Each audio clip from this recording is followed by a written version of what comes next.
हरे कृष्णा, राधे राधे। आप सभी को माघ मास की सठतीला एकादशी की हार्दिक शुभकामनाएं। आज आप सुनेंगे सठतीला एकादशी की व्रत कथा। एक समय दालभग्य ऋषि ने पुलस्त्य ऋषि से पूछा कि हे महाराज, पृथ्वी लोक में मनुष्य ब्रह्मा हत्या आदि महान पाप करते हैं। पराय धन की चोरी तथा दूसरे की उन्नति देखकर ईर्ष्या करते हैं। साथ ही अनेक प्रकार के वैष्णव में फंसे रहते हैं, फिर भी उनको नरक प्राप्त नहीं होता। इसका कारण क्या है? वे ना जाने कौन सा दान पुण्य करते हैं जिससे उनके पाप नष्ट हो जाते हैं। यह सब कृपया पूर्वक आप कहिए। पुलस्त्य मुनि कहने लगे कि हे महाभागे, आपने मुझसे अत्यंत गंभीर प्रश्न पूछा है। इससे संसार के जीवों को अत्यंत भला होगा। इस भेद को ब्रह्मा, विष्णु, रुद्र तथा इंद्र आदि भी नहीं जानते, परंतु मैं आपको यह गुप्त तत्व अवश्य बताऊंगा। उन्होंने कहा कि माघ मास लगते ही मनुष्य को स्नान आदि करके शुद्ध रहना चाहिए। इंद्रियों को वश में कर काम, क्रोध, लोभ, मोह, अहंकार, ईर्ष्या तथा देश आदि का त्याग कर भगवान का स्मरण करना चाहिए। पुष्य नक्षत्र में गोबर, कपास, तेल मिलाकर उनके कंडे बनाना चाहिए। उन कंडों से 108 बार हवन करना चाहिए। उस दिन मूल नक्षत्र हो और एकादशी तिथि हो तो अच्छे पुण्य देने वाले नियमों को ग्रहण करें। स्नान आदि नित्य क्रिया से निर्वित होकर सब देवताओं के देव श्री भगवान का पूजन करें और एकादशी व्रत धारण करें। रात्रि को जागरण करना चाहिए। उसके दूसरे दिन धूप, दीप, नैवेद्य आदि से भगवान का पूजन करके खिचड़ी का भोग लगाना चाहिए। तत्पश्चात पेठा, नारियल, सीताफल या सुपारी का अर्घ्य देकर स्तुति करनी चाहिए। हे भगवान, आप दोनों को शरण देने वाले हैं, इस संसार सागर में फंसे हुए का उद्धार करने वाले हैं। हे पुंडरीकाक्ष, हे विश्वभवन, हे सुब्रह्म, हे पूर्वज, हे जगतपति, आप लक्ष्मी जी सहित इस तुच्छ अर्घ्य को ग्रहण कीजिए। इसके पश्चाताप जल से भरा कुंड है यानी खारा ब्राह्मण को दान करें तथा ब्राह्मण को श्यामा, गौ और तिल पात्र देना भी उत्तम है। तिल स्नान और भोजन दोनों ही श्रेष्ठ है। इस प्रकार जो मनुष्य जितने तिलों का दान करता है उतने ही 1000 वर्ष स्वर्ग में वास करता है। पहला तिल स्नान, दूसरा तिल का उपटन, तीसरा तिल का हवन, चौथा तिल का तर्पण, पांचवा तिल का भोजन और छठा तिलों का दान। यह तिल के 6 प्रकार हैं। इनके प्रयोग के कारण यह सठतीला एकादशी कहलाती है।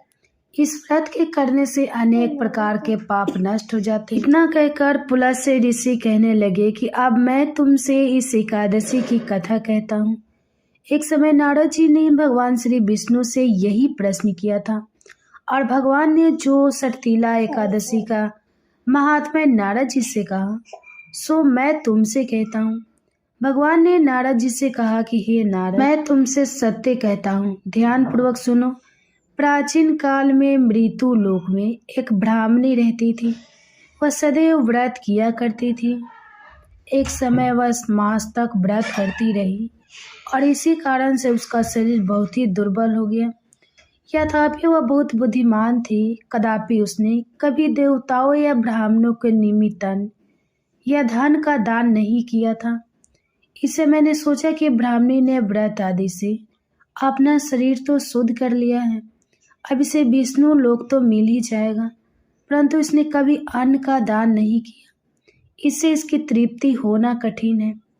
भगवान ने आगे कहा, ऐसा सोचकर मैं भिखारी के भेष में मृत्यु लोक में उस ब्राह्मणी के पास गया और उससे भिक्षा मांगी। तो ब्राह्मणी बोली, महाराज आप किस लिए आए हो? तो मैंने कहा, मुझे भिक्षा चाहिए। इस पर उसने एक मिट्टी का ढेला मेरे भिक्षा पात्र में डाल दिया। मैं उसे लेकर स्वर्ग में लौट आया। कुछ समय बाद ब्राह्मणी भी शरीर त्याग कर स्वर्ग में आ गई। उस ब्राह्मणी को मिट्टी का दान करने से स्वर्ग में सुंदर महल मिला, परंतु उसने अपने घर को अन्न आदि सब सामग्रियों से सुनने पाया। बेचारी घबरा कर वह मेरे पास आई और कहने लगी, हे भगवान, मैंने अनेक व्रत आदि से आपकी पूजा की, परंतु फिर भी मेरा घर अनादि सब वस्तुओं से शून्य है। इसका क्या कारण है? इस पर मैंने कहा, पहले तुम अपने घर जाओ, देव स्त्रियां आएंगी तुम्हें देखने के लिए। पहले उनसे सटतीला एकादशी का पुण्य और विधि सुन लो, तब द्वार खोलना। मेरे ऐसे वचन सुनकर वह अपने घर गई। जब देव स्त्रियां आई और द्वार खोलने को कहा तो ब्राह्मणी बोली, आप मुझे देखने आई हैं तो सटतीला एकादशी का महात्म्य मुझसे कहो। उनमें से एक देव ऋषि कहने लगी कि मैं कहती हूँ।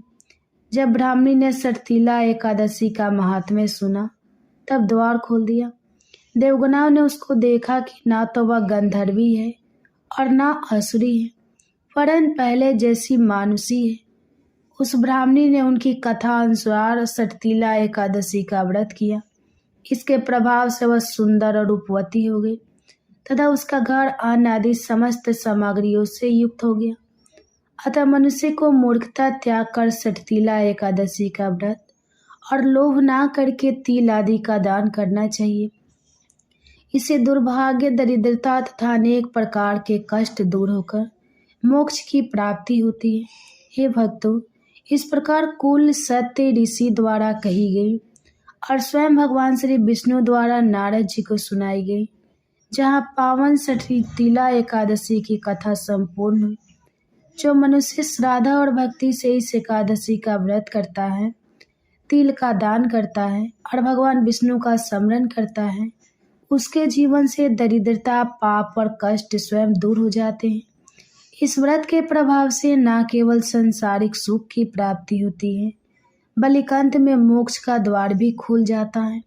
हम सभी को चाहिए कि लोभ, अहंकार और ईर्ष्या का त्याग कर सटतीला एकादशी का व्रत करें, यथाशक्ति दान पुण्य करें और भगवान श्री हरि के चरणों में सच्चे मन से प्रार्थना करें। जो भी भक्त श्रद्धा से इस कथा को सुनता है या सुनाता है, उसके समस्त पाप नष्ट हो जाते हैं और जीवन में सुख शांति आती है। तो आइए भक्तों, अब हाथ जोड़कर भगवान श्री विष्णु से प्रार्थना करें और एकादशी माता की कथा सुनें। एक बार एक राज्य में एक राजा रहा करता था। राजा बहुत ही बुद्धिमान और बलशाली था। राजा सदा ही अपनी प्रजा का बहुत अच्छे से ध्यान रखता था। प्रजा भी राजा को बहुत पसंद करती थी। राजा की 2 बेटियां थीं। राजा अपनी दोनों बेटियों से बहुत प्रेम करता था। राजा की छोटी बेटी देखने में बहुत सुंदर और आकर्षित थी और राजा की बड़ी बेटी छोटी बेटी के मुकाबले थोड़ी कम सुंदर थी। राजा की छोटी बेटी माता की पूजा किया करती थी और सभी लोग राजा की छोटी बेटी से बहुत प्रेम करते थे और बहुत प्रशंसा किया करते थे। राजा भी अपनी छोटी बेटी को बड़ी बेटी से अधिक प्रेम करता था, जिसके कारण राजा की बड़ी बेटी को अपनी छोटी बहन से बहुत नफरत होने लगी थी। राजा की दोनों बेटियां जब बड़ी हो गई, तब एक पड़ोस के राज्य में रहने वाले राजकुमार राजा की बड़ी बेटी के लिए रिश्ता लेकर आया। लेकिन जैसे ही उस राजकुमार की नज़रें राजा की छोटी बेटी पर पड़ी, तो वह राजकुमार राजा की छोटी बेटी पर आकर्षित हो गया और छोटी बेटी से पहली नज़र में प्रेम करने लगा। उस राजकुमार ने राजा की बड़ी बेटी के साथ विवाह करने से मना कर दिया और उसने राजा से कहा कि मैं आपकी छोटी बेटी से विवाह करना चाहता हूँ। यह सब देखकर राजा की बड़ी बेटी अपनी छोटी बहन से बहुत क्रोधित हो गई और राजा की बड़ी बेटी ने अपनी छोटी बहन को अपना सबसे बड़ा दुश्मन मान लिया। राजा की बड़ी बेटी ने अपनी छोटी बहन से बदला लेने का निर्णय किया। राजा की बड़ी बेटी ने अपनी छोटी बहन को जान से मारने का उपाय सोचा। राजा की बड़ी बेटी ने अपनी छोटी बहन को मारने के लिए सबसे पहले एक लड्डू में जहर मिलाकर अपनी छोटी बहन को दे दिया और उसको लड्डू खाने के लिए कहा। लेकिन लड्डू खाने के बाद भी छोटी बहन को कुछ भी नहीं हुआ। बड़ी बहन यह देखकर बहुत आश्चर्यचकित हो गई, लेकिन बड़ी बहन ने हार नहीं मानी। जब उसकी छोटी बहन रात में कमरे में सो रही थी, तब उसने एक मटके में सांप रखकर उसके कमरे में छोड़ दिया। लेकिन सांप भी छोटी बहन का कुछ नहीं कर पाया। जिसके बाद बड़ी बहन ने अपनी छोटी बहन से कहा कि चलो हम लोग कुएं में से पानी भर कर लाते हैं। जिसके लिए वह अपनी छोटी बहन को पानी भरने के बहाने कुएं के पास ले गई और उसने अपनी छोटी बहन को कुएं में धक्का दे दिया। लेकिन छोटी बहन को तब भी कुछ नहीं हुआ, क्योंकि हर बार ग्यारस माता उसकी रक्षा कर रही थी। और उधर बड़ी बहन अपने सारे प्रयास के बाद भी असफल हो रही थी, जिससे वह बहुत क्रोधित हो गई। और फिर उसने अपनी छोटी बहन के पास जाकर उसे प्रश्न किया कि मेरी छोटी बहन, क्या तुमको पता है कि भगवान ने सबको मृत्यु एक निश्चित समय पर लिखी हुई है, और कैसे तुम्हारी या मेरी मृत्यु होगी, क्या यह तुम जानते हो?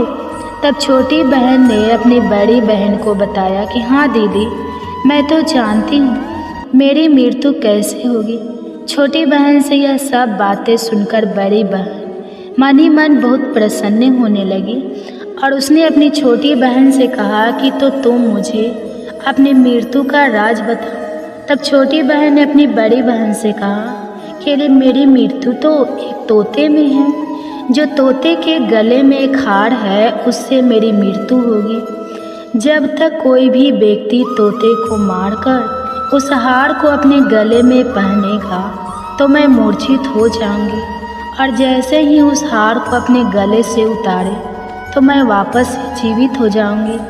अपनी छोटी बहन की मृत्यु का राज जानकर बड़ी बहन बहुत खुश हुई और उसने अपनी छोटी बहन को मारने के लिए उसके पालतू तोते को ढूंढना शुरू कर दिया। और छोटी बहन को इस बात का आभास हो गया था कि कोई उसकी जान लेना चाहता है, जिसके लिए वो अपने पिताजी के पास गई और उसने अपने पिताजी से कहा कि पिताजी, मेरी मृत्यु के बाद आप मुझे मत जलाइएगा, आप मुझे अपनी पुरानी वाली हवेली में एक पलंग में लेटाकर छोड़ दीजिएगा। अपनी छोटी लड़की की यह बातें सुनकर राजा बहुत आश्चर्यचकित हो गया। राजा ने अपनी छोटी बेटी से पूछा कि बेटी, तुम यह क्या कह रही हो? तब राजा की छोटी बेटी ने बताया कि पिताजी, समय किसी के लिए नहीं रुकता है, क्या कब किसको हो जाए इसका किसी को कुछ नहीं पता। फिर राजा ने अपनी छोटी बेटी से कहा कि तुम ऐसी बातें क्यों करती हो?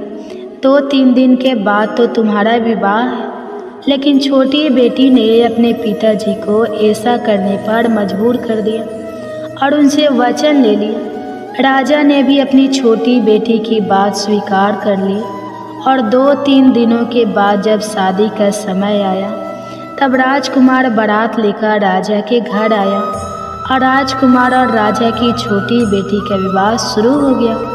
जैसे ही राजा की छोटी बेटी राजकुमार के साथ फेरे लेना शुरू हुई तो उसकी बड़ी बहन अपनी छोटी बहन के कमरे में जाकर उसके तोते को पकड़ लेती है और उसको जान से मार देती है। तोते के गले में जो हार था उसको अपने गले में धारण कर लेती है और जैसे ही बड़ी बहन उस हार को अपने गले में धारण करती है तो उधर छोटी बहन 3.5 फेरे ले पाती है और वहीं पर बेहोश होकर गिर जाती है। जिसके बाद राजा ने बड़े बड़े दार्द हकीमों को बुलाया और अपनी छोटी बेटी का इलाज करने के लिए कहा। राजा की बात सुनकर जब वैद्य ने छोटी बेटी को देखा तो राजा को बताया कि आपकी छोटी बेटी ना तो जीवित है और ना मरी हुई है। ऐसा मैं पहली बार देख रहा हूँ। राजा ने वैद्य और हाकिम को यह बात बाहर बताने से मना कर दिया और उनको कहा कि अगर तुमने यह बात किसी को बाहर बताई तो हम तुमको फांसी दे देंगे। अपनी छोटी बेटी को पुराने महल में जाकर एक पलंग में लेटा दिया और वहाँ पर कुछ सैनिकों को तैनात कर दिया। इसके बाद राजा वापस अपने महल पर आ गया। राजा की बड़ी बेटी अपने पिताजी के पास आई और कहने लगी कि पिताजी, अगर यह शादी संपन्न नहीं हुई तो आपकी इज्जत का क्या होगा? आप कहे तो मैं आपकी इज्जत बचाने के लिए राजकुमार से शादी करने के लिए तैयार हूँ। जिसके बाद राजा ने अपनी बड़ी बेटी की बात मान ली और राजा ने बड़ी बेटी को छोटी बेटी के कपड़े पहनाकर मंडप में भेज दिया। लेकिन राजकुमार यह जान गया कि यह राजा की छोटी बेटी नहीं है, बल्कि राजा की बड़ी बेटी है। लेकिन जब राजकुमार ने शादी करने से मना किया तो सभी लोगों ने राजकुमार को विवश करके राजा की बड़ी बेटी से बचे हुए फेरों को संपन्न करा दिया और विवाह संपन्न हुआ। जिसके बाद राजकुमार राजा की बड़ी बेटी को अपने महल में ले गया। विवाह होने के बाद राजकुमार उससे ना तो बात करता था, ना उसे पसंद करता था और ना ही उसके आसपास भटकता था। और राजकुमार ने यह फैसला लिया था कि वह अपनी प्रेमिका को ढूंढ कर रहेगा और यह जान कर रहेगा कि उसके साथ क्या हुआ है। एक दिन राजकुमार अपने घोड़े पर सवार होकर राजा के पुराने महल के पास पहुंचा, जहां पर उसने कुछ सैनिकों को देखा। महल के पास पहुंचकर राजकुमार ने जब महल को ध्यान से देखा तो वह समझ गया कि यह तो हमारे ससुर जी का महल है। तब राजकुमार ने सैनिकों से पूछा कि तुम लोग यहाँ क्या कर रहे हो और इस महल के अंदर उस पलंग में कौन लेटा है। जिसके बाद सैनिकों ने बताया कि यहाँ पर राजा की छोटी बेटी लेटी है। यह सुनकर राजकुमार बहुत प्रसन्न हो गया और वह तुरंत अपनी प्रेमिका के पास पहुँच गया और उसकी सेवा करने लगा। जैसे ही रात हुई तो राजा की छोटी बेटी उठकर खड़ी हो गई। राजकुमार यह देखकर बहुत खुश हो गया और उसने अपनी प्रेमिका से पूछा कि तुम यहाँ क्या कर रही हो, तुम मेरे साथ चलो, घर चलो। राजा की छोटी बेटी ने राजकुमार को सारी बातें बता दी कि मेरी जान एक तोते में बसती थी और मैंने यह बात सिर्फ अपनी बड़ी बहन को बताई थी और मुझे पता है कि उसने ही मुझे मारने का प्रयास किया है। उसके पास एक हार है जिसको वह सुबह पहन लेती है और रात को उतार देती है। जब तक वह हार को पहन कर रखती है तब तक मैं मूर्छित रहती हूँ और जैसे ही वह हार को उतार देती है तो मैं जीवित हो जाती हूँ। और जब तक मेरी बड़ी बहन के पास वह हार रहेगा तब तक मैं ऐसे ही जीवित और मूर्छित होती रहूँगी। अगर मेरी बड़ी बहन के पास जो हार है वह मेरे हाथ लग जाए तो मैं हमेशा के लिए जीवित हो जाऊँगी। राजकुमार यह सब बातें सुनकर राजा की छोटी बेटी के पास रहने का निर्णय लेता है और उसने अपने बचे हुए सारे फेरे उस पलंग में लेटी हुई राजकुमार की छोटी बेटी के साथ ले लिए और अपना विवाह पूर्ण कर लिया और वहीं पर वह रहने लगा। देखते ही देखते कुछ समय में राजा की छोटी बेटी और राजकुमार की पत्नी गर्भवती हो गई। एक दिन राजकुमार को किसी काम से बाहर जाना पड़ा। तब छोटी बहन के पेट में बहुत तेज से दर्द होने लगा, जिसके बाद उसने माता का आह्वान किया। जिसके बाद वहाँ माता प्रकट हुई और उन्होंने अपने भक्तों के दर्द को दूर किया और एक पुत्र की प्राप्ति करवाई। और वहीं पर अचानक से राजकुमार भी आ गया। राजकुमार ने ग्यारस माता को देखा तो वह आश्चर्यचकित हो गया और उसने तुरंत ग्यारस माता को प्रणाम किया। और ग्यारस माता ने राजकुमार से कहा, जब तुम्हारा पुत्र 5 वर्ष का हो जाए तो तुम आकर अपनी पत्नी का हार इसकी गली में डाल देना। और देखते ही देखते राजकुमार और राजा की छोटी बेटी का पुत्र 5 वर्ष का हो जाता है। तो राजकुमार अपने बेटे से कहता है कि बेटा, मैं कुछ काम से बाहर जा रहा हूँ, तुम अपनी माता का ध्यान रखना। और वहाँ से चला जाता है। राजा को बाहर निकलता देखकर बड़ी बहन के सैनिक देख लेते हैं और बड़ी बहन को जाकर सारी बातें बता देते हैं। जिसके बाद बड़ी बहन अपनी छोटी बहन के पुत्र को वहाँ से उठवा लेती है और उसको मरवा देती है। छोटी बेटी के पुत्र के 2 टुकड़े करवा देती है। पहला टुकड़ा चक्के के पास छुपा देती हैं और दूसरा टुकड़ा अपने पलंग के नीचे रख लेती है। अब ग्यारस माता भिखारी का रूप लेकर आती हैं और एक भिखारी का रूप रखकर बड़ी बहन के पास चली जाती है। जिसके बाद वहाँ पर भिक्षा मांगने लगती है। तो बड़ी बहन अपने सैनिकों से कहती है कि जाकर भिक्षा दे दो। लेकिन जैसे ही नौकर ग्यारस माता को भिक्षा देने के लिए आते हैं तो माता उन्हें मना कर देती है और कहती है कि मैं तुम्हारी महारानी से ही भिक्षा लूँगी। जिसके बाद बड़ी बहन स्वयं ही भिक्षा देने के लिए माता के पास आती है। तब माता एक बिल्ली का रूप लेकर उसके कमरे में चली जाती हैं और वहाँ पर छोटी बेटी के पुत्र के 2 टुकड़ों को आपस में जोड़ देती है और उसे जीवित कर देती है। फिर उसे वहाँ से ले जाती है। राजकुमार अपने बेटे को लेकर अपनी पत्नी के पास आ जाता है और उसे कहता है कि तुम इसका ध्यान रखना। अगर तुम इस बच्चे का अच्छे से ध्यान रखोगी तो मैं तुमसे बात करूँगा। एक दिन राजकुमार अपने बच्चे से कहता है कि तुम मम्मी से उनके गले का हार मांग लो।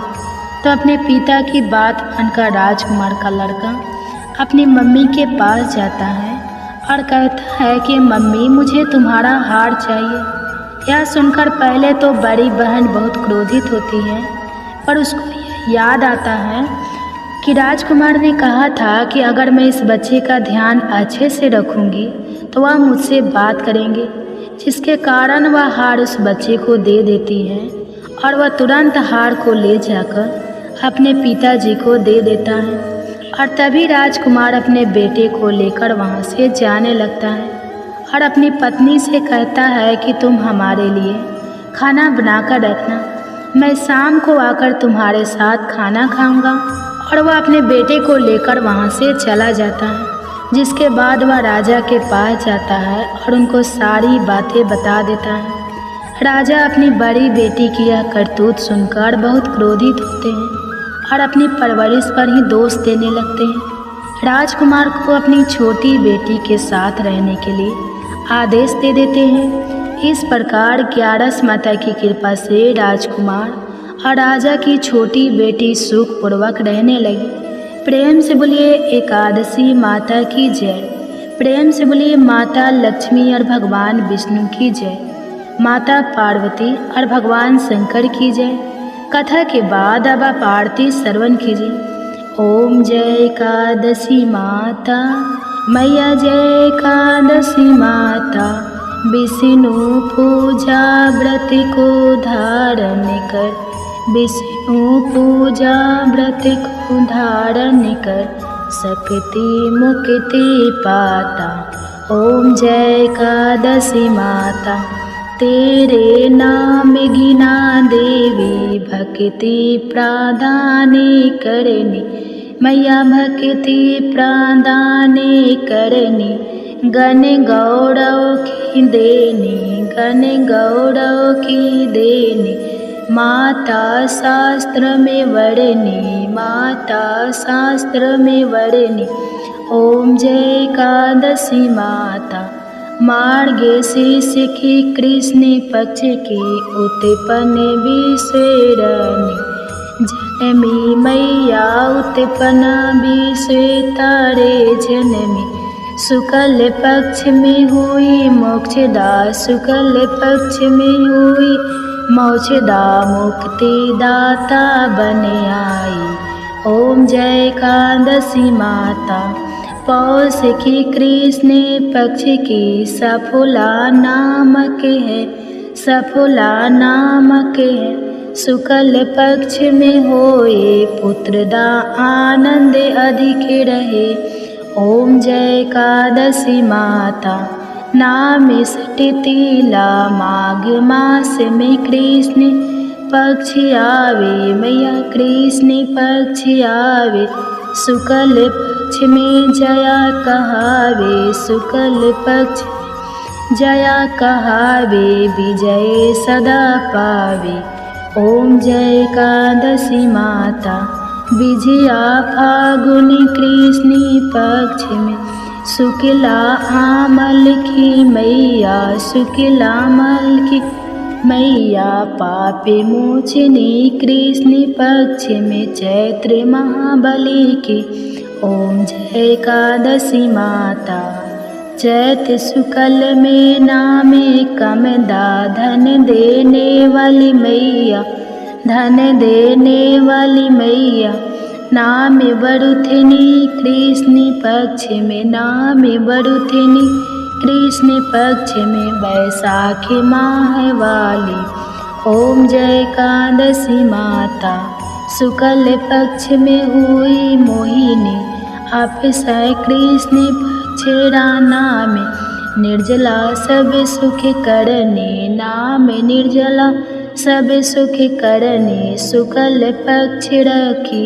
ओम जय एकादशी माता, योगिनी नाम आषाढ़ में जानो, कृष्ण पक्ष करनी देवसैनी नाम कहाओ, शुक्ल पक्ष धरनी। ओम जय एकादशी माता, कामिका श्रावण मास में आवे, कृष्ण पक्ष कहिए श्रावण शुक्ला होए, पवित्र आनंद से रहिए। ओम जय एकादशी माता, आजा भाद्रपद कृष्ण पक्ष के परिवर्तन शुक्ला इंद्र आश्विनी, कृष्ण पक्ष में इंद्र आश्विनी, कृष्ण पक्ष में भवसागर निकला। ओम जय एकादशी माता, पापे कुंसा शुक्ल पक्ष में आपे हरणहारी, रामा माँ कार्तिक में आवे सुखदायक भारी। ओम जय एकादशी माता, देवोत्थिनी शुक्ल पक्ष की दुख ना सके, मैया दुख ना सके, मैया पावन मास में करूँ विनती, पावन मास में करूँ विनती, पार करो नैया। ओम जय एकादशी माता, परमा कृष्ण पक्ष में होती, जन मंगल करनी मैया, जन मंगल करनी मैया, शुक्ल मास में होए पगिनी, शुक्ल मास में होए पगिनी, दुख दरिद्र। ओम जय एकादशी माता, जो कोई आरती एकादशी की भक्ति सहित गावे, मैया भक्ति सहित गावे, जन गुरु देता स्वर्ग का वासा, जन गुरु देता स्वर्ग का वासा, निश्चय वह पावे। ओम जय एकादशी माता, ओम जय एकादशी माता, ओम जय एकादशी माता। प्रेम से बोलिए एकादशी माता की जय, प्रेम से बोलिए लक्ष्मी नारायण भगवान जी की जय। आशा करती हूँ आप सभी का पुत्रदा एकादशी का व्रत सफल हो और भगवान श्री लक्ष्मी नारायण जी की कृपा आप और आपके पूरे परिवार पर सदा बनी रहे। आपको यह कथा पसंद आई हो तो वीडियो को लाइक करिएगा, शेयर करिएगा, कमेंट्स में भगवान श्री विष्णु जी और माता लक्ष्मी जी की जय लिखिएगा और चैनल को सब्सक्राइब कीजिएगा। जय श्री राधे राधे कृष्णा। प्रिय श्रोताओ, एकादशी के दिन एकादशी व्रत कथा के साथ ही 11 माता की कथा की भी अवश्य ही सुननी चाहिए। इससे व्रत का पूर्ण फल प्राप्त होता है। तो आइए सुनते हैं 11 माता की कथा। एकादशी भगवान श्री हरि विष्णु की साक्षात शक्ति है, जिस शक्ति ने उस असुर का वध किया जिससे भगवान भी जीत पाने में असमर्थ थे। उस शक्ति के आगे भला मनुष्य के पाप रूपी असुर कैसे टिक सकते हैं। जिस शक्ति ने देवताओं के कष्ट को हरकर उन्हें सुख दिया, वह प्राणी मात्र को क्या नहीं दे सकती। सुख, समृद्धि, शांति और मोक्ष समस्त सुख सहज ही प्राप्त हो जाते हैं। हे प्रिय भक्तों, 11 माता की भक्ति में इतनी शक्ति है कि जिसके प्रभाव से मनुष्य को सहज ही सभी प्रकार के सुख प्राप्त होते हैं और अंत समय में मोक्ष की प्राप्ति होती है। 11 माता की कथा के अनुसार सतयुग में एक महाभयंकर दैत्य हुआ करता था। उस दैत्य का नाम था मूढ़। उस दैत्य ने इंद्र आदि सभी देवताओं पर विजय प्राप्त करके उन्हें उनके पद से हटा दिया था। तब इंद्र आदि देवताओं ने भगवान शंकर से प्रार्थना की कि हे भोलेनाथ, हम सभी देवता मूढ़ दैत्य के अत्याचारों से दुखी होकर मृत्यु लोक में अपना जीवन व्यतीत कर रहे हैं। राक्षस के भय से हम बहुत दुख और कष्ट भोग रहे हैं। मैं स्वयं बहुत दुखी और भयभीत हूँ। अन्य देवताओं की तो बात ही क्या करें। इसलिए हे कैलाशपति, कृपा करके आप मूढ़ दैत्य के अत्याचार से बचाने का कोई उपाय बताइए। हे प्रिय भक्तों, देवराज इंद्र की प्रार्थना सुनकर भगवान शंकर ने कहा, हे देवेंद्र, आप भगवान श्री हरि विष्णु की शरण में जाइए। मधु कैटभ का संहार करने वाले भगवान श्री हरि विष्णु देवताओं को अवश्य ही इस भय से मुक्त करेंगे। भगवान शंकर के आदेश के अनुसार इंद्र तथा अन्य सभी देवता शेर सागर गए, जहाँ पर भगवान श्री हरि विष्णु शेष शैया पर विराजमान थे। इंद्र सहित सभी देवताओं ने भगवान श्री हरि विष्णु को देखा और उनके सामने उपस्थित होकर उनकी स्तुति करने लगे। देवता कहने लगे, हे तीनों लोकों के स्वामी, आप स्तुति करने योग्य हैं। हम सभी देवताओं का आपको कोटि कोटि प्रणाम है। हे दैत्यों के सहारा, हम आपकी शरण में हैं, आप हमारी रक्षा करें। हे त्रिलोकपति, हम सभी देवता दैत्यों के अत्याचार से भयभीत होकर आपकी शरण में आए हैं। इस समय दैत्यों ने हमें स्वर्ग से निकाल दिया है और हम सभी देवता बड़ी ही दयनीय स्थिति में मृत्यु लोक में घूम रहे हैं। अब आप ही हमारे रक्षक हैं, हमारी रक्षा करें। हे जगन्नाथ, आप हमारी रक्षा करें। देवताओं की करुण पुकार सुनकर भगवान श्री हरि विष्णु बोले, हे देवगो, कौन सा दैत्य है जिसने देवताओं को जीत लिया है? आप सभी देवक किसके भय से पृथ्वी लोक में भटक रहे हैं? क्या वह दैत्य इतना बलवान है जिसने इंद्र सहित सभी देवताओं को जीत लिया है? तुम निर्भय होकर मुझे सब हाल बताओ। भगवान श्री हरि विष्णु के स्नेहमय वचनों को सुनकर देवेंद्र ने कहा, हे प्रभु, प्राचीन काल में ब्रह्मा वंश में उत्पन्न हुआ नारी जंगम नाम का एक असुर था, जिसका मूढ़ नामक एक पुत्र है, जो चंद्रवर्ती नामक नगरी में निवास करता है, जिसने अपने बल के मृत्यु लोक और देवलोक को जीत लिया है और सभी देवताओं को देवलोक से निकालकर अपने दैत्य कुल के असुरों को इंद्र, अग्नि, यम, वरुण और चंद्रमा आदि सभी को लोकपाल बना दिया है। वह स्वयं सूर्य बनकर पृथ्वी को तापता है और स्वयं मेघ बनकर जल की वर्षा करता है। इसलिए आप इस बलशाली भयानक असुर का संहार करके देवताओं की रक्षा करें।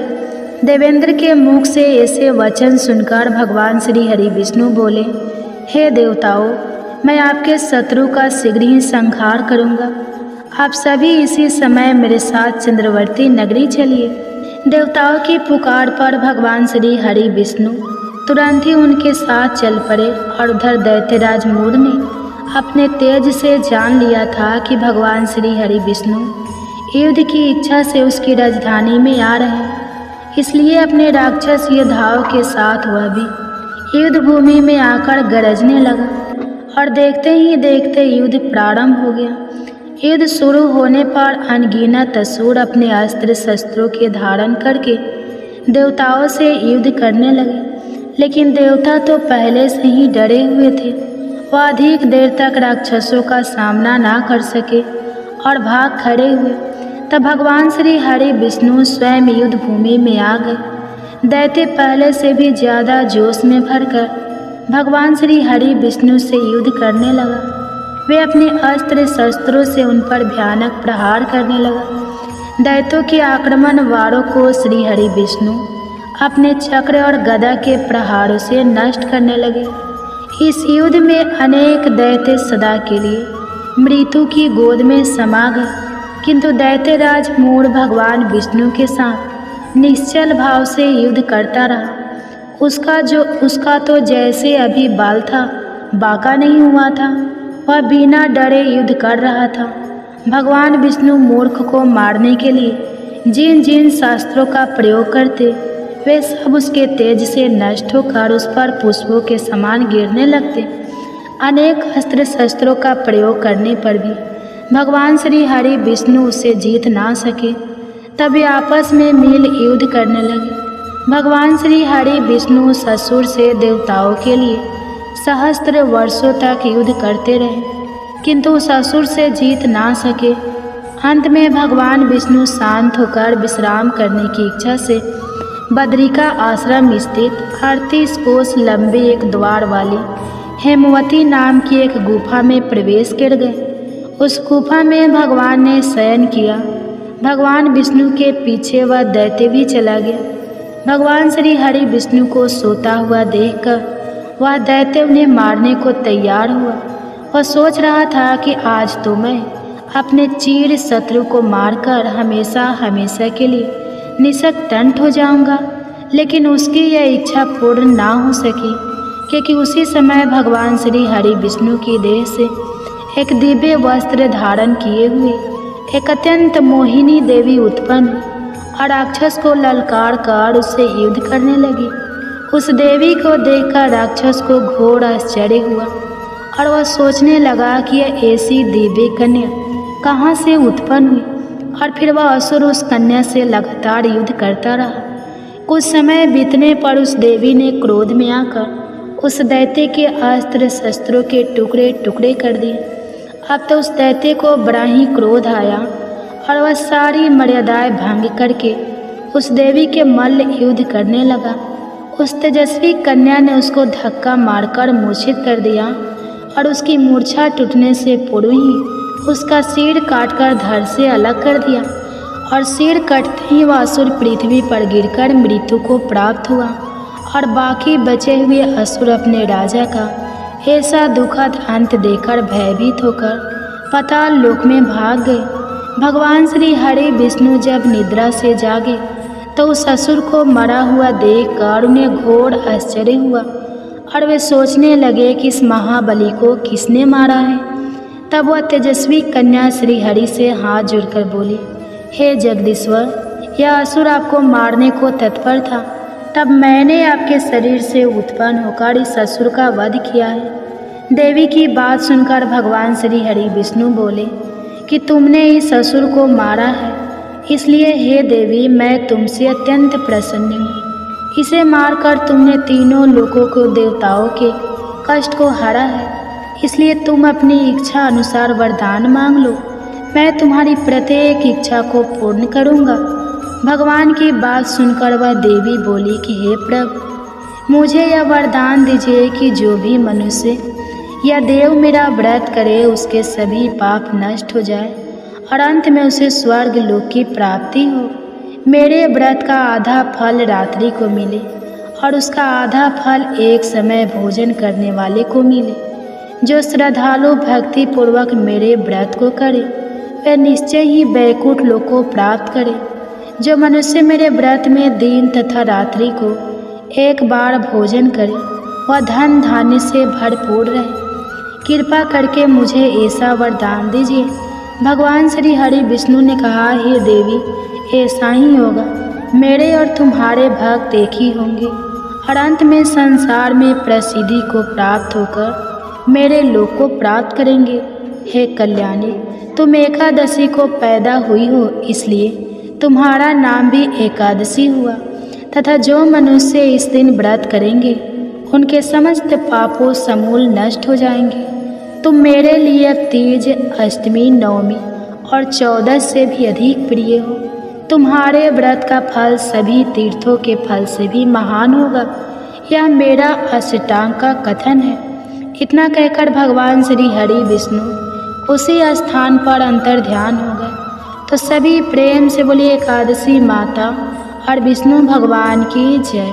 हे प्रिय भक्ते, तो आइए अब सभी मनोकामनाओं को पूर्ण करने वाली तुलसी माता की बड़ी ही पावन कथा को सुनते हैं। एक बार एक गांव में एक बुजुर्ग महिला रहा करती थी। वह प्रतिदिन पूजा पाठ किया करती थी। वह रोज तुलसी माँ की पूजा करती थी और वह बुजुर्ग महिला रोज तुलसी माता से कहती, हे तुलसी माँ, तुम मुझे बहू दे, पीताम्बर की धोती दे, मीठा मीठा घास दे, बैकुंठ में वास दे, चटक की चाल दे, पटक की मौत दे, चंदन का काठ दे, रानी का काज दे, दाल भात का भोजन दे, ग्यारस की मौत दे और कृष्ण जी का कंधा दे। वह बुजुर्ग महिला हर महीने में तुलसी माता की रोज पूजा करती थी और उनके बिरले को रोज सींचती थी। तुलसी माता बुजुर्ग महिला की बात सुनकर धीरे धीरे सूखने लगे। तभी भगवान श्री कृष्ण जी ने देखा कि तुलसी माता सूख रही है। और तभी एक दिन भगवान श्री कृष्ण तुलसी माता जी के पास प्रकट हुए और भगवान श्री कृष्ण जी ने तुलसी माता से पूछा, तुम क्यों सूख रही हो? सभी महिलाएं तुम्हारी पूजा करती है और तुमको रोज सींचती है, लेकिन फिर भी तुम सूखती जा रही हो, इसका कारण क्या है? जिसके बाद तुलसी माता ने भगवान श्री कृष्ण जी से कहा कि हे प्रभु, एक बुजुर्ग महिला मेरे पास रोज आती है और रोज एक ही बात बोलती है कि हे तुलसी माता, सबकी दाता मैं तेरा बिरला सींचती हूँ, तो मुझे बहू दे, पीताम्बर की धोती दे, मीठा मीठा घास दे, बैकुंठ में वास दे, चटक की चाल दे, पटक की मौत दे, चंदन का काठ दे, रानी सर राज दे, दाल भात का भोजन दे, ग्यारस की मौत दे और कृष्ण जी का कंधा दे। मैं उस बुजुर्ग महिला की सारी मनोकामनाएं पूरी कर सकती हूँ, लेकिन उसकी एक मनोकामना पूरी नहीं कर सकती। मैं कृष्ण जी का कंधा कहाँ से दूंगी? भगवान श्री कृष्ण जी तुलसी माता की यह बात सुनकर जोर जोर से हंसने लगे। और फिर भगवान श्री कृष्ण जी ने तुलसी माता जी से कहा कि तुम चिंता मत करो, जब वह बुजुर्ग महिला की मृत्यु होगी तब मौके पर मैं और आप ही कंधा दे देंगे। आप सुबह जब वह पूजा करने आए तब कह देना कि सब कुछ तुम्हें मिल जाएगा। कुछ दिनों बाद वह वृद्ध महिला ठोकर खाकर रास्ते में गिरकर मर गई। पूरे गांव के सभी लोग आए और उस महिला को सभी लोग धर्मात्मा मानते थे। उसको तुलसी जी की डकुरी कहते थे। उसके परिवार में कोई भी नहीं था, इसलिए गांव वालों ने ही उसके अंतिम संस्कार करने की योजना बनाई और उसे नहलाकर जब बैकुंठी पर बैठाने के लिए उसे उठाने लगे तो उसका मृत शरीर इतना भारी हो गया था कि उसे कोई उठा नहीं पाया। यह सब देखकर वहाँ के सभी लोग तरह तरह की बातें करने लगे और कहने लगे कि यह इतना पूजा पाठ करती थी, हर समय माला फेरती थी, इसलिए यह इतनी भारी हो गई है। वही पूरे गांव में चर्चा होने लगी कि डोकरी माई कोई भक्ति नहीं करती थी या छल कपट करती थी। हम जिसे धर्मात्मा समझते थे वह पापी है जो कि किसी से भी नहीं उठ पा रही है। यह इसके कर्मों की सजा है। इधर भगवान ने सोचा कि मेरे भक्तों की निंदा हो रही है, इसलिए भगवान ने बूढ़े ब्राह्मण का वेश धारण करके वहाँ पर आए और वहाँ पर जितने भी लोग इकट्ठे हुए थे उनसे पूछने लगे कि यहाँ पर इतनी भीड़ क्यों लगी है, जिससे लोग कहने लगे कि यह डोकरी माई मर गई है और पाप इतना था कि इससे यह उठ ही नहीं पा रही है। सब उठाकर थक गए।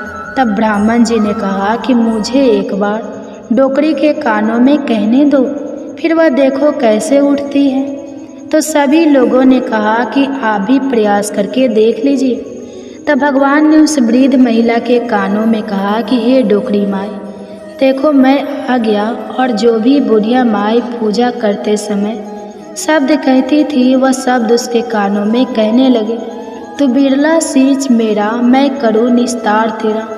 डोकरी माई बहू ले, बेटी ले, पोता ले, लड्डू ले, पीताम्बर की धोती ले, गहना ले, घी का घड़ा ले, मीठा मीठा खीर और पूड़ी ले, दाल भात का भोजन ले, धन दौलत ले, बेटा पोता को काम ले, तुलसी का पत्ता ले, मुंह में गंगा जल ले, 11 माता को दीन ले, श्री कृष्ण जी का कंधा ले। इतना सुनते ही डोकरी हल्की हो गई। भगवान ने बोला, आओ और उसको उठाओ। भगवान ने हाथ लगाया और डोकरी उठ गई। सबको बड़ा ही आश्चर्य हुआ। उसे खूब धूमधाम से ले जाया गया। भगवान उसे अपने कंधे पर ले गए। पूरे गांव में इसकी चर्चा होने लगी, जिससे उसको मुक्ति मिल गई और वह बैकुंठ में चली गई। सभी लोग देखते रह गए। सभी लोगों ने देखा कि शमशान घाट तक तो ब्राह्मण साथी आया था, लेकिन अब वह दिखाई नहीं दे रहा है। इससे लोगों को समझ में आ गया कि वह और कोई नहीं, स्वयं भगवान ही बूढ़े ब्राह्मण के रूप में आए थे। तो बोलिए श्री राधा कृष्ण भगवान की जय। बोलिए श्री तुलसी शालिग्राम